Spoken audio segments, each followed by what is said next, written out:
saja yang hadir, namun banyak puji-pujian yang kami bawa, mempersembahkan di hadapan hadirat-Mu sebagai persembahan kami. Dan pada kesempatan ini Tuhan, kami anak-anak-Mu mempersiapkan kehidupan kami untuk mendengar daripada firman Tuhan. Untuk itu Tuhan, kini kami mohon, berikan kami kekuatan serta hikmat. Tolonglah kami Tuhan agar firman-Mu ketika hamba-Mu sampaikan tidak lalu dengan sia-sia, tapi dapat tempat dan layak dalam hati kami. Karena dengan firman Tuhan kami kuat dalam menghadapi setiap tantangan. Dengan firman Tuhan kami akan keluar sebagai pemenang dalam setiap masalah. Doa dan sambayang kami Bapa, ada satu oknum yang siap juga untuk alihkan pikiran kami.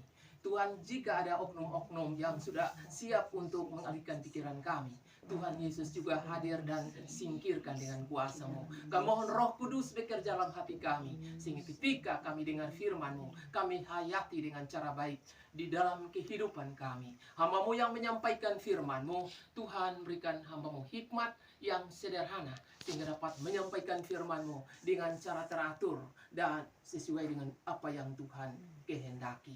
Untuk itu Tuhan, berfirmanlah bagi kami anak-anak-Mu sudah siap mendengarkannya. Haleluya. Amin. Salam. Siang hari ini firman Tuhan yang kita sudah baca bersama-sama dari Pemazmur pasal 3 ayat yang pertama sampai ayat yang terakhir, ayat yang ke-9. Pemazmur pasal 3 ayat yang pertama, yaitu ayat 1 sampai ayat yang ke-9. Nyanyian pagi dalam menghadapi musuh. Mazmur Daud ketika ia lari dari Absalom anaknya. Ya Tuhan, betapa banyaknya lawanku. Banyak orang yang bangkit melawan aku. Itulah firman Tuhan buat kita yang hadir dalam ibadah siang hari ini.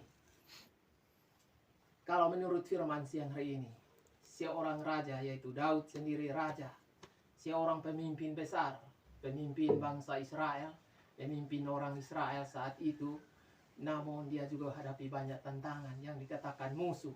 Berarti manusia, kalau musuh artinya manusia yang bangkit lawan dia, yang berusaha untuk merebut jabatannya, Itu musuh-musuhnya juga tidak lain selain anaknya sendiri.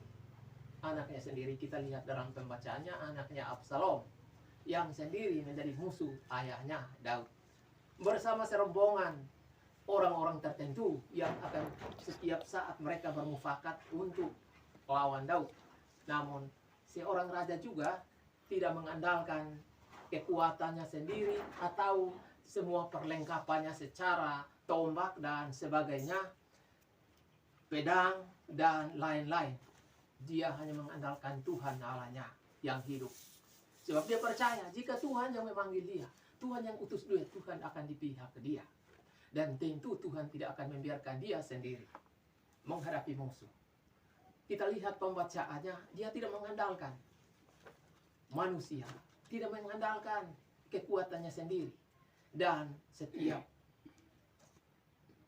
senjata-senjatanya dia tidak mengandalkannya, hanya mengandalkan Tuhan. Dia percaya bahwa di dalam Tuhan pasti ada kemenangan. Karena itu dalam pembacaan yang kita lihat di sini, banyak orang yang berkata tentang aku, baginya tidak ada pertolongan daripada Allah. Sangkanya Tuhan tidak akan melihat dan Tuhan tidak mendengar doa daripada Daud. Banyak orang berkata bahwa bagi dia tidak ada pertolongan dari Allah. Baginya tidak ada pertolongan bagi Allah. Sedang Tuhan ada di pihaknya sebagai penolong, pembela. Ya, kalau Tuhan di pihak orang percaya siapa mau lawan. Tidak ada lawan, tidak bisa melawan. Sebab Tuhan pembela. Tuhan ada di depan, kita di belakang. Kita anak-anak Tuhan, orang-orang percaya, kalau kita percaya seperti itu, tentu kita luput dari setiap tantangan.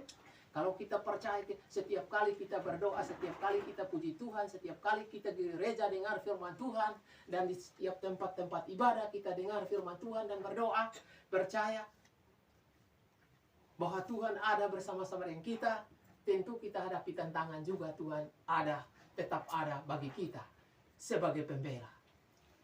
Karena itu kita lihat pembacaannya. Banyak orang yang berkata tentang aku, baginya tidak ada pertolongan daripada Allah. Ya, kalau kita lihat, kenapa Tuhan tidak memperhatikan orang-orang yang percaya pada Tuhan? Tuhan ada di pihak orang-orang yang taat dan melakukan perintah-perintahnya. Seperti Daud, seorang raja, walaupun raja terkenal, raja yang terkenal saat ini, tapi dia takut Tuhan. Kita hanya terbatas saja, ada yang tidak takut Tuhan, dia mau mengandalkan kekuatannya sendiri, bisa juga dia tidak takut Tuhan. Memang dia percaya sama Tuhan, tapi dia tidak andalkan Tuhan.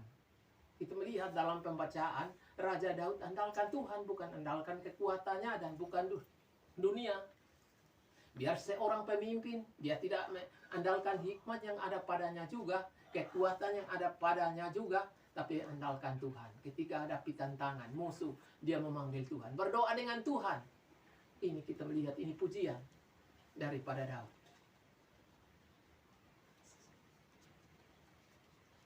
Kita lihat dalam selanjut pembacaan. Tetapi Engkau Tuhan adalah perisai yang melindungi aku.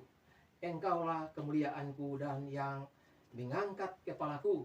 Nah ini Daud, ini pujian dari Daud, doa dari Daud. Dia percaya bahwa di dalam Tuhan akan menegakkan dia. Tuhan akan melindungi dia. Tuhan akan menjaga dia dalam menghadapi musuh-musuh ini. Untuk itu dalam pembacaan selanjutnya, dengan nyaring aku berseru kepada Tuhan dan ia menjawab aku dari gunungnya yang kudus. Ya, kenapa Tuhan tidak menjawab? Tuhan pasti menjawab. Kalau memang kita percaya sama Tuhan dengan sungguh-sungguh, buka hati dengan Tuhan, dan kita hanya bersandar hidup sepenuhnya pada Tuhan, tentu kita berdoa dia dengar. Belum tentu Tuhan tidak dengar.